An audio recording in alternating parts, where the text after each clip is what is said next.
Bien, entonces, estenosis mitral. Entonces, en cuanto a la etiología, la principal causa es el origen reumático y hasta el 90% de los casos de la afección a la válvula mitral, ¿sí?, está relacionada a la cardiopatía reumática. Y cuando solo se afecta como estenosis es en un 25% de los casos. En un 40% podemos encontrar doble lesión, estenosis e insuficiencia, y en un 38% podemos encontrar que se afecten más allá de la válvula mitral, la aórtica, después la tricuspidia y por último la pulmonar. Es más frecuente en la estenosis reumática en mujeres, y el periodo entre que el paciente contrae la fiebre reumática y presenta ya la clínica de estenosis mitral puede pasar hasta 20 años en promedio. Otras causas es un problema degenerativo como la calcificación del anillo, puede estar asociada a la radiación, sobre todo en pacientes con tratamientos oncológicos, también por endocarditis infecciosa o algunas anomalías congénitas, de entre las que destacan principalmente tres: la válvula mitral en paracaídas, que se caracteriza porque tiene solo un músculo papilar; el doble orificio mitral, que es una patología rara; y el anillo supravalvular.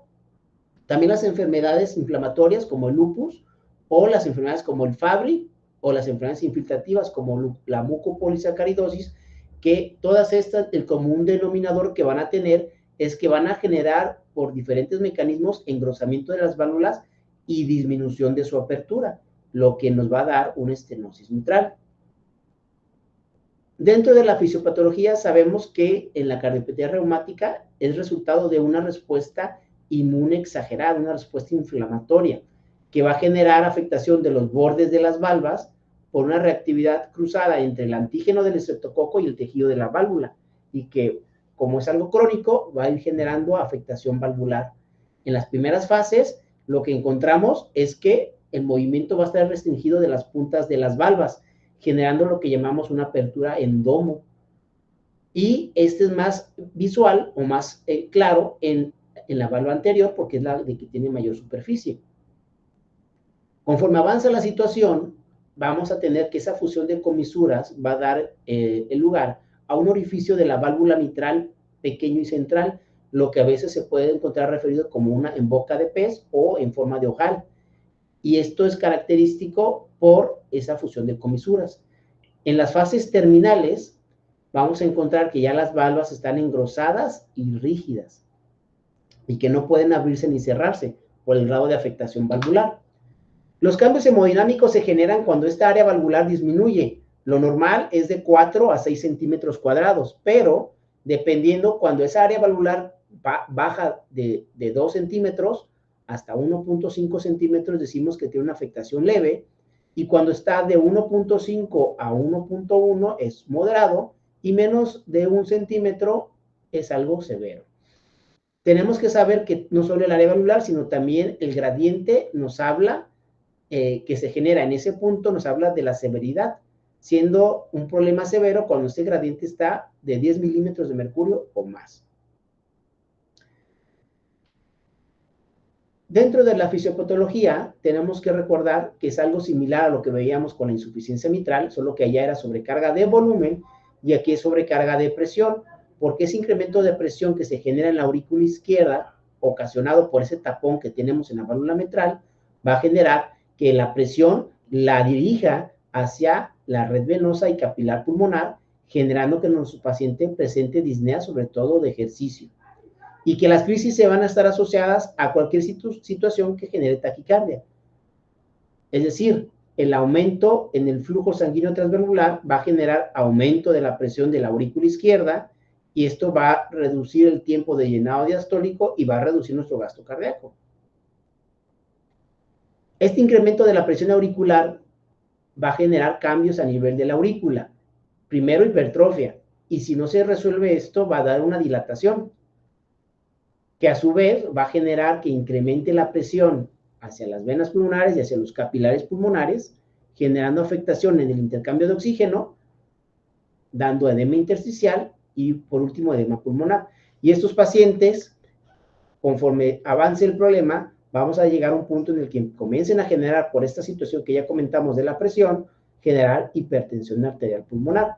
Y que esta hipertensión va a afectar al ventrículo derecho por sobrecarga del ventrículo derecho, dando hipertrofia, y si no se resuelve va a generar dilatación y por último una insuficiencia tricuspidea funcional. En relación al cuadro clínico, tenemos que va a ser lo característico la disnea, es lo más frecuente. Disnea de esfuerzo, ortopnea, disnea paroxística nocturna, y que puede estar precipitado por cualquier situación que aumente la frecuencia cardíaca, por ejemplo, el ejercicio. Encontraremos tos y hemoptisis en relación ya a la afectación pulmonar, que es característico de estos casos. Hay algo dentro de la exploración física importante que es la fascia mitral o la cara mitral, donde podemos ver cómo este paciente tiene una zona de enrojecimiento en el puente de la nariz y en las mejillas, característica de los pacientes con estenosis mitral severa. Dentro de la exploración yugular, vamos a encontrar que vamos a ver una onda A prominente. Como podemos ver en la imagen superior, tenemos las curvas normales de la exploración yugular. Y podemos ver cómo en la imagen inferior tenemos unas ondas A gigantes o prominentes. ¿Característico de qué? De ese aumento de presión dentro de las aurículas, generando unas ondas A gigantes. En los pacientes que tengan FA, que es algo común verlo en los pacientes que tienen estenosis mitral por la dilatación de la aurícula, vamos a observar que tendemos a que va a desaparecer mi descenso X. Y en la exploración, algo característico es el ritmo de Durosíes a la auscultación, donde encontraremos un S1 brillante, una sístole limpia, un segundo ruido duplicado, secundario a un chasquido de apertura, que este va a ser un chasquido de apertura diastólico,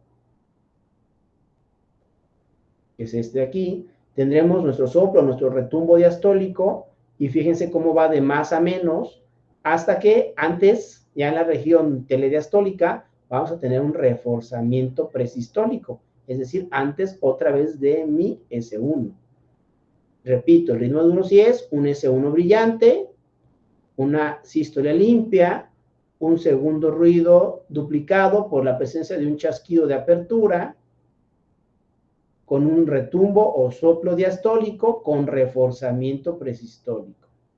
Ese es el ritmo de Durosíes, característico de la estenosis mitral a la auscultación. Y ahora vamos a poner atención de cómo se escucha este ritmo de Durosíes a la auscultación.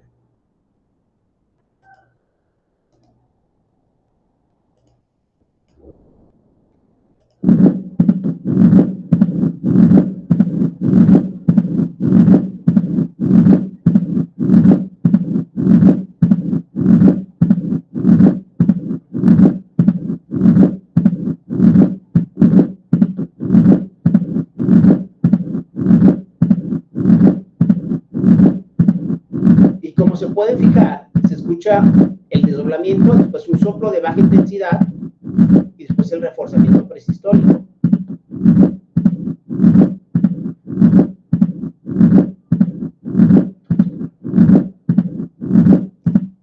Se escucha primero un sonido que incrementa, que es el reforzamiento presistólico, un S1 fuerte, después una pequeña pausa en la que no se escucha nada, y después ya el desdoblamiento del segundo ruido, y otra vez empieza con un soplo de baja tonalidad, y después un reforzamiento presistólico.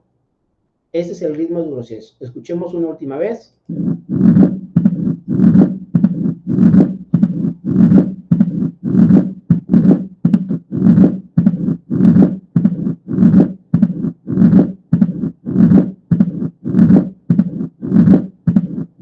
Bien, ¿y dónde lo vamos a escuchar? Pues en el foco mitral, en el quinto espacio intercostal, en la línea medio clavicular.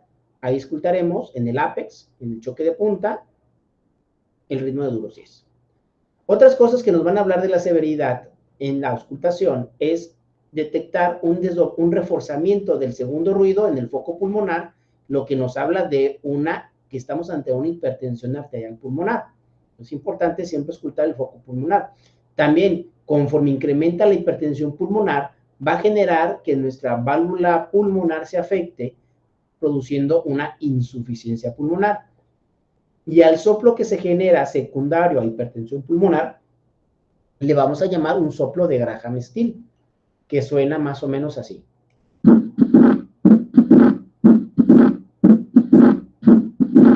Es un soplo diastólico, escuchen, es un pum pum, pum pum, y es el soplo, pum pum, pum pum, pum pum, pum pum. Es un soplo diastólico en el foco pulmonar, que me habla de una insuficiencia pulmonar, y en el contexto de un paciente con estenosis mitral me orienta a que el problema ya está incrementado porque ya está afectando la vasculatura pulmonar, dando hipertensión pulmonar y por ende afectarme la válvula pulmonar. También, si esto avanza más, va a generar que mi ventrículo derecho se sobrecargue porque tiene que esforzarse más para poder vencer esa hipertensión pulmonar y generará en mi ventrículo derecho una hipertrofia. Y recordemos que la hipertrofia a la auscultación vamos a identificarla como un S4, que nos habla de rigidez ventricular, que habíamos hablado del S4 en ventrículo izquierdo. En este caso, lo encontraríamos en el ventrículo derecho, es decir, lo auscultaríamos en una región más paraesternal, no tanto axilar, que en lo axilar sería más hacia algo ventricular izquierdo, y si estamos más paraesternal, estaremos más escuchando un S4 que se origina del ventrículo derecho. Otra cosa que nos orienta en relación a la severidad son los pacientes que ya tienen fibrilación auricular, y dependiendo cómo auscultemos el primer sonido, me va a decir si es algo leve, moderado o severo. Por ejemplo, cuando es algo leve, el primer sonido lo encontraremos aumentado en pacientes con diástoles cortas. En cambio, se va a apagar después de diástoles largas. Cuando existe lo contrario, que en diástoles cortas disminuye el sonido e incrementa en diástoles largas, esto me asegura que es un carácter moderado. En cambio, si el S1 no sufre modificaciones en diástoles cortas o largas, lo escucho igual, ahí me dice que estemos un comportamiento tipo 3 y que me habla de que estoy ante una estenosis mitral severa, porque ya no están tan rígidas esas valvas que no alcanzan a modificarse dependiendo si son diástoles cortas o largas. Esto específicamente en los pacientes con estenosis mitral y que ya estén con fibrilación auricular. Entonces, aparte de la exploración física, vamos a buscar en nuestro electrocardiograma pues, los cambios de estructuras que ya dijimos que se van a afectar. Decimos que vamos a tener un crecimiento auricular izquierdo. Entonces, en el electro, importante evaluar mi D2 en búsqueda de ¿qué? De P mitral. Es decir, P's anchas, más de 3 cuadritos de ancho, y que tengan una melladura, como se ve aquí. Aquí tiene un piquito y aquí tiene otro piquito, que nos habla de una melladura sugestivo de un crecimiento auricular izquierdo en D2. Y también en B1 una fase negativa predominante que me hable de crecimiento auricular izquierdo. Otra cosa es el crecimiento del ventrículo derecho. Como vemos aquí, tenemos de B1 a B6, las derivaciones precordiales que ven más las cavidades derechas es B1 y B2, y un poquito B3. Vean cómo en B1 y B2 tenemos R's altas, que normalmente no se deben de ver. Esto me habla de que tenemos QRS de alto voltaje en B1 y B2, y que si se fijan, también tiene trastornos de la repolarización. Vean cómo la onda T en B1 y B2, inclusive B3, está invertida. Esto me habla de que tiene trastornos de la repolarización secundario a una hipertrofia ventricular derecha este paciente. Y también la fibrilación auricular. Vean este electrocardiograma. ¿Qué nos llama la atención? De primera instancia es que los intervalos RR, vean cómo no son ninguno igual. Hay unas diástoles largas, unas intermedias, unas muy cortitas, y esta variabilidad del intervalo RR, aunado a que en mi línea de base yo no alcanzo a ver de una manera muy franca una onda P bien formada y que se repita en todas mis derivaciones, esto me habla de que estoy ante una fibrilación auricular, que obviamente esto me está orientando a que la aurícula izquierda va a estar dilatada en este paciente en el que a la exploración física le detecté un ritmo de Euro 10. En la radiografía de tórax vamos a encontrar, dependiendo de la fase, en un tamaño normal, en fases iniciales, y ya cuando tenemos crecimiento auricular izquierdo vamos a encontrar un perfil izquierdo de 4 arcos. ¿Por qué de 4? Porque ya se agregó la aurícula izquierda que normalmente no la vemos. Podemos encontrar si es un problema degenerativo, una calcificación de la válvula mitral, y si estamos en una fase aguda descompensada, edema intersticial o características de un edema agudo pulmonar. Como podemos ver aquí tenemos una radiografía con una imagen con un perfil izquierdo de 4 arcos, con su aorta, su pulmonar, su aurícula izquierda y por último su ventrículo izquierdo. Una imagen de 4 arcos con algo de cardiomegalia y con un poquito de congestión ilear bilateral, sugestivo de un paciente con estenosis mitral.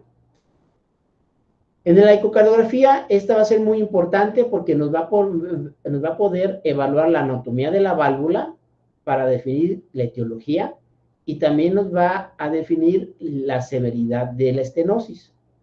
Y habrá algunos casos en los cuales la ecocardiografía de estrés nos va a servir, sobre todo en aquellos pacientes en los cuales no coincida la evaluación clínica con la evaluación ecocardiográfica. También nos va a permitir evaluar la clase funcional de mi paciente o la presentación de síntomas, por ejemplo, o también evaluar la presión pulmonar durante el ejercicio, ya que estos pueden ser criterios que me pueden orientar a que mi paciente pueda requerir un manejo ya más invasivo. Entonces, por eco nosotros podemos clasificar la severidad en base al área valvular, al gradiente, a si tiene hipertensión pulmonar, en leve, moderado o severo. Teniendo que a partir de 10 milímetros de mercurio consideramos que es una valvulopatía severa. Y esta es la imagen de un ecocardiograma. En el lado izquierdo tenemos la imagen característica de un paciente reumático. Esta es una vista paraesternal de eje largo en un eco transtorácico, donde estamos viendo aquí la valva anterior, la valva posterior, y estamos viendo cómo tiene una apertura como en domo, y cómo la valva anterior tiene una imagen sugestiva de un palo de hockey. Esto es clásico de una estenosis mitral de origen reumático. Del lado derecho podemos ver dos patologías diferentes. Abajo tenemos un eco transtorácico, vean cómo los ventrículos están hacia arriba y las aurículas están hacia abajo, y vean cómo tenemos un engrosamiento importante de la válvula mitral, y en la parte de arriba es un eco transesofágico. Aquí vemos los ventrículos abajo y las aurículas arriba. Y estamos viendo cómo esta válvula no está muy calcificada, tiene apertura en domo, característico también de una enfermedad reumática. Entonces, nos va a orientar para saber si es algo reumático, es algo degenerativo con calcio o si es algo congénito. También por eco vamos a evaluar el área valvular mitral. En un eje corto, como se ve aquí en un eco transtorácico, vemos cómo abre y cierra la válvula mitral, cómo tiene la imagen como una boca de pescadito o también como una apertura en ojal, y vamos a poder hacer congelar la imagen en el punto en el cual tenemos la mayor apertura, y ahí podemos medir el área valvular mitral para también poder clasificar la severidad de mi paciente. En relación a el tratamiento, lo vamos a dividir a si el paciente está asintomático o sintomático.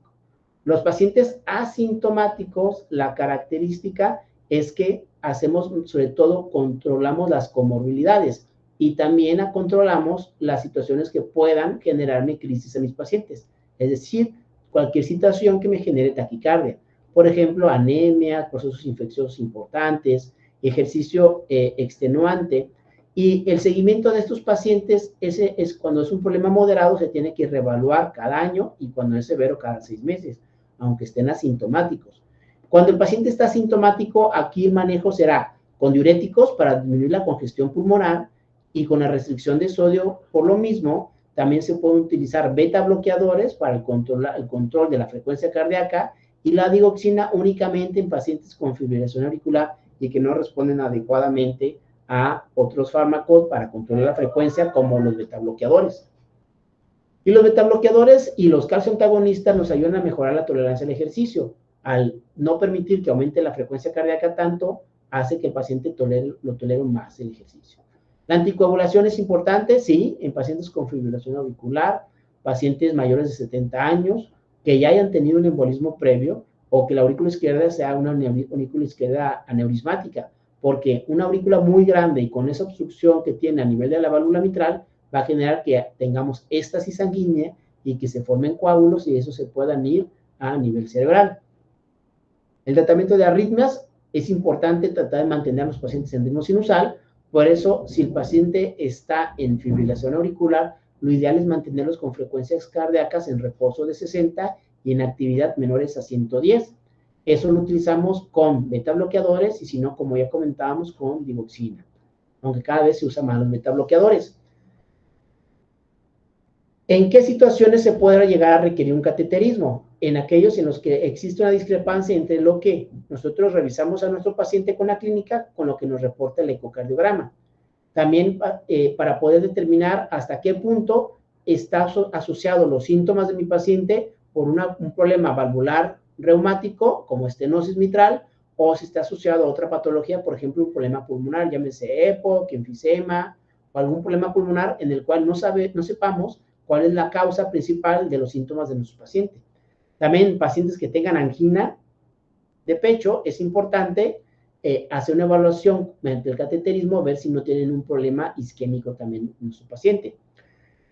También todo paciente que vaya a ser sometido a cirugía, hombres arriba de 40 años y mujeres arriba de 50 años, o que tengan factores de riesgo cardiovascular habituales, hipertensión, diabetes, dislipidemia, tabaquismo, es necesario hacer un cateterismo, ya que si por algo va a ser sometido a cirugía y vamos a abrir el pecho, es importante asegurarnos que no tenga una lesión coronaria agregada, que se deba arreglar en el momento.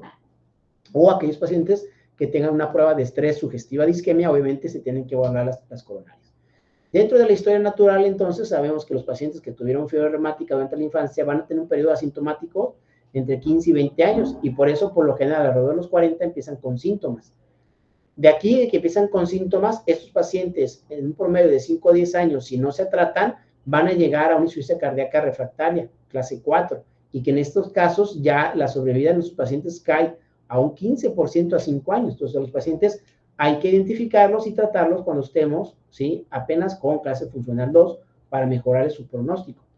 En estos casos en los cuales ya se determinó el problema y estamos a tiempo, las opciones que tenemos son, una es una valvulotomía con balón, que con esta podemos obtener una tasa de fracaso baja, les va bien a los pacientes, baja mortalidad, puede haber complicaciones en relación a infartos cerebrales, perforación cardíaca, insuficiencia mitral severa o que tengamos un defecto septal persistente. Y las indicaciones para hacer una valvulotomía con balón son aquellos pacientes que tengan una estenosis mitral por lo menos moderada y que tengan síntomas, que tengan hipertensión pulmonar, también, o que durante el ejercicio se mida las presiones en cuña pulmonares y que también estén elevadas, o que estemos con episodios de embolismo recurrentes. Si tenemos esos pacientes con esas características, una opción sería una valvulotomía con balón, siempre y cuando el paciente no tenga contraindicaciones para hacerlo. Y para eso utilizamos la escala de Wilkins. La escala de Wilkins te hace una puntuación dependiendo de cómo esté la movilidad de la mitral, cómo esté de engrosado el aparato subvalvular, cómo esté de engrosada la válvula y qué tan calcificada esté. Cuando esta clasificación de puntuación de Wilkins te sale más de 7, te orienta a que la probabilidad de que vaya a ser exitosa esta valvulotomía baja. Recordar que la valvulotomía con balón es compatible en pacientes con un problema de origen reumático. Cuando es algo degenerativo, los pacientes no es la mejor opción hacerles esto porque muy probablemente generemos una ruptura valvular. Entonces es importante que mediante el eco sí se corrobore que la etiología es de origen reumático. ¿Cuál es la técnica para este procedimiento? Bueno, se hace una punción venosa, se avanza por la vena cava inferior hasta la aurícula derecha, ahí funcionamos el septum interauricular, a través donde vamos a pasar un catéter que tiene un balón grande, que es de entre 23 y 25 milímetros, o dos balones pequeños. Y estos los vamos a inflar justamente a nivel valvular mitral para poder generar una ampliación. Otra opción, una dilatación retrógrada, es decir, entrar por vía arterial, llegar a la aorta ascendente, pasar la válvula aórtica y llegar a la válvula mitral y desde ahí, desde ese punto, hacer el inflado de los balones de manera retrógrada. ¿Qué es lo que se busca en esa técnica? Hacer una separación de las comisuras y fracturas de las placas cálcicas que pudieran existir. La idea es que a la hora de nosotros hacer eso en un paciente reumático, incrementemos el área valvular por lo menos al doble y que disminuya el gradiente de presión, y con eso generamos que mejore el gasto cardíaco y que mejore la hipertensión pulmonar. En esta imagen que estamos viendo del lado izquierdo es una fluoroscopía de un paciente con una valvulotomía con balón, donde estamos viendo aquí el catéter por vía venosa que está inflando un balón a nivel de la válvula mitral, y lo que buscamos es lo que se ve con las flechas, que se forme una cintura. Esta cintura justamente es la válvula mitral, que está cerrada, y a la hora de nosotros forzar el inflado del balón, generamos que se exista una ruptura de las comisuras, ¿sí? Que se abran, y con eso vuelva a recuperar su área valvular adecuada al paciente. Es importante en este contexto recordar que se tiene que hacer guiado por eco, como estamos viendo aquí arriba, es la sonda transesofágica que está orientando a los hemodinamistas, y que los pacientes no pueden tener una insuficiencia mitral moderada, porque los pacientes que tengan una insuficiencia mitral moderada o severa, si les hacemos este procedimiento, vamos a generar una insuficiencia mitral severa. Y aquí tenemos el ejemplo de una valvulotomía, como vean cómo se infla ese globo. Primero se forma la cintura que platicamos, y después de la cintura se sigue inflando el globo, se aumenta la tensión, y con eso se abre por completo las comisuras y recupera el área valvular de su paciente. La sobrevida de estos pacientes es del 75% a 7 años, o sea, es muy buena después del procedimiento. Las contraindicaciones, como decíamos, una insuficiencia mitral moderada, o que esté afectada a otra válvula, o que tengamos un trombo dentro de la aurícula izquierda, ya que si lo tiene, existe el riesgo de que lo vaya a arrojar y vayamos a generar un infarto cerebral. Eso es los métodos no quirúrgicos, que es lo que realmente se usa ya actualmente. Antes de que tuviéramos esta técnica por hemodinamia de abrir la válvula mitral en pacientes reumáticos, lo que se hacía principalmente eran las técnicas quirúrgicas, que básicamente había dos opciones: la cerrada, en la cual se hace una pequeña incisión, ya sea auricular o ventricular, y como es algo muy pequeño, al paciente no se pone en bomba de circulación extracorpórea, y ahí de una manera digital se hace una ampliación y apertura de las comisuras de la válvula mitral para generar ese incremento del área valvular. A eso se refiere a los pacientes con técnica cerrada.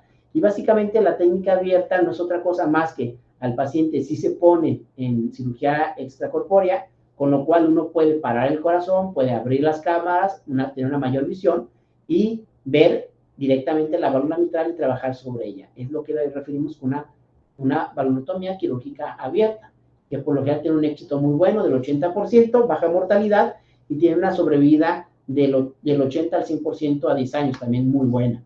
Entonces, ya cuando llega un punto en el cual no se le puede hacer, el paciente tiene contraindicaciones para una valvuloplastía percutánea, realmente lo que se ofrece en dado caso es un reemplazo valvular.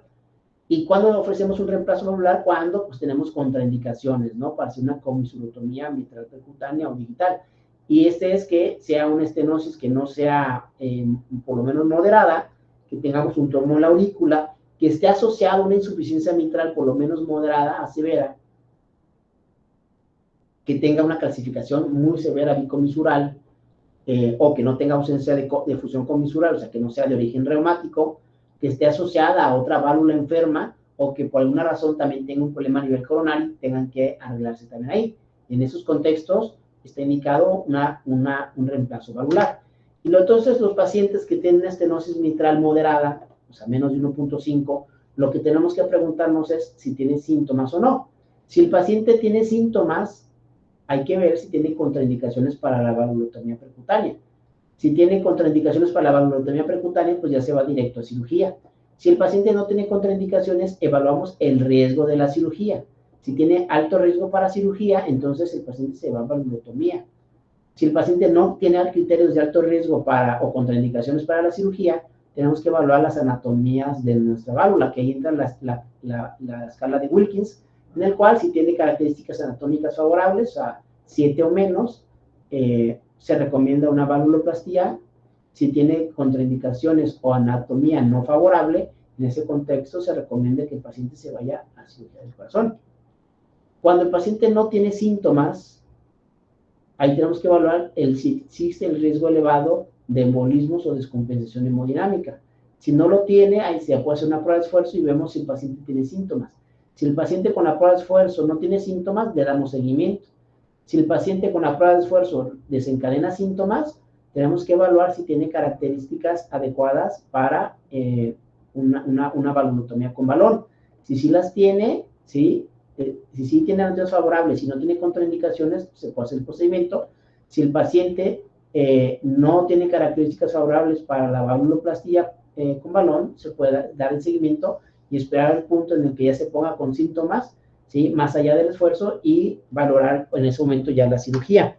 Y por último, esta es la imagen característica de un ecocardiograma. Este es un ecocardiograma transesofágico. Vean cómo tenemos abajo ventrículos, arriba las aurículas, aquí está del lado izquierdo y aquí está del lado derecho. Y aquí tenemos una estructura que se ve con algo blanco alrededor. Es el anillo de la prótesis mitral mecánica con sus discos de apertura, que es una válvula bidisco, donde podemos ver que está bien colocada la válvula.